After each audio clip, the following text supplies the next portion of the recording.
கந்தா கடம்பா திருமுருகையா சிவகார்த்திகேயா மால்மருகா செந்தமிழில் திருப்புகழ் பாடி நின்றால் மனம் மிஞ்சிடும் இன்பம் விளையுதையா. சிரகிரி வேலவனை காண்கையிலே விழிவோரம் கண்ணீர் பெருகிடுமே.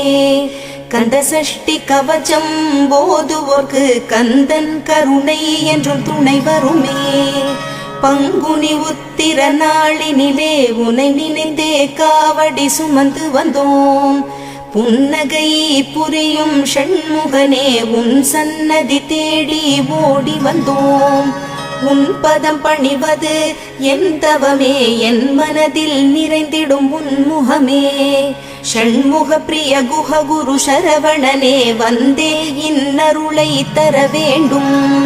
தென்பழனி மலையில் ஆண்டி முகம் சென்னி